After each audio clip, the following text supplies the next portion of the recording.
আমাদের কাছ থেকে কিছু গুরুত্বপূর্ণ বিষয় জানতে চেয়েছেন। তারা জানতে চেয়েছেন ইলেকশন ফেব্রুয়ারিতে যেটা হবে সেটার জন্য আমাদের প্রস্তুতি কী রকম আছে, একই দিনে সাধারণ নির্বাচন এবং রেফারেন্ডাম যদি একই দিনে হয় সেখানে কোনো প্রবলেম হবে কিনা। আমরা বলেছি যে আমাদের দেশের মানুষ ততটা এখনও কনসাস না, এই জন্য একই দিনে দুটো নির্বাচন হলে দুটা নির্বাচনই ক্ষতিগ্রস্ত হওয়ার আশঙ্কা আছে, ভোটার টার্নওভারও কম হতে পারে। এই সমস্ত কারণ সামনে রেখেই আমরা বলেছিলাম দুটো নির্বাচন আলাদা আলাদা হওয়া উচিত। সেই দাবি এখনও আমাদের আছে, সরকার ইচ্ছা করলে সেই দাবি এখনও বাস্তবায়ন করতে পারে। তারা আরও জানতে চেয়েছেন যে পিআরের ব্যাপারে আমাদের অবস্থান কী।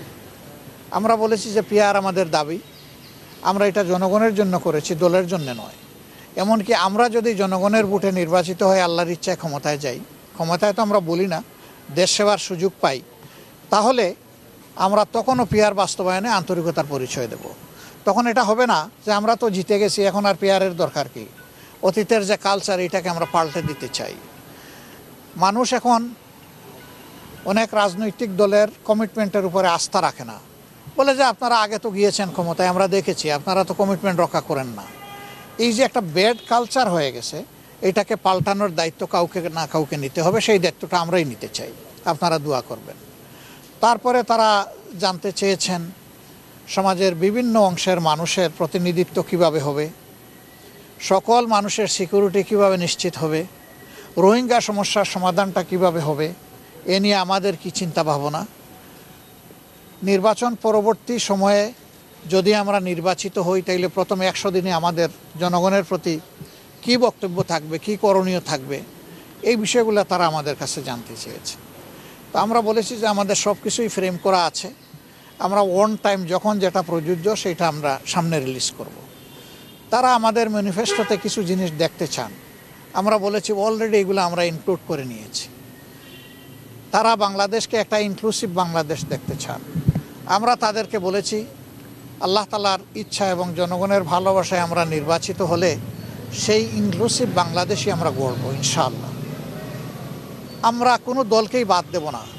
আমরা দেশের স্বার্থে দারুণভাবে আমরা অনুভব করি যে অ্যাটলিস্ট আগামী 5টা বছর দেশের স্থিতিশীলতা, ইকোনমি ফিরাইয়ে আনা, আইনের শাসন সমাজে কায়েম করা এবং সমাজ থেকে দুর্নীতিকে নির্মূল করা বা বিদায় দেওয়া, এর জন্যে প্রয়োজন আমাদের একটি জাতীয় সরকারের।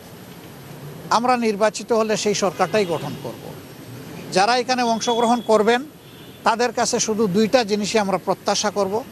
নাম্বার 1, কেউ নিজে দুর্নীতি করবেন না এবং দুর্নীতিকে কোনোভাবে প্রশ্রয় দেবেন না। নাম্বার 2, আমরা চাইব সকলের জন্য বিচার সমান এবং নিশ্চিত করতে।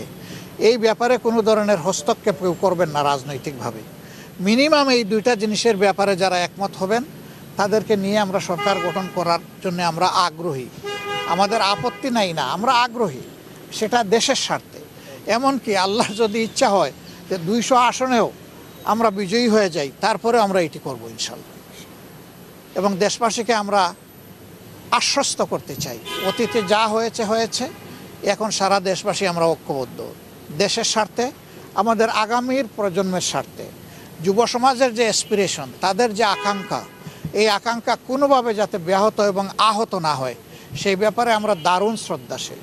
তারা job creation, migration, education exchange, economic rebuild, এই সমস্ত বিষয়ে তারা কথা বলেছেন এবং তাদের সাজেশনগুলা, তাদের কথাগুলা আমাদের কাছে দারুণ আন্তরিক মনে হয়েছে যে তারা আসলেই বাংলাদেশকে ভালোবাসেন।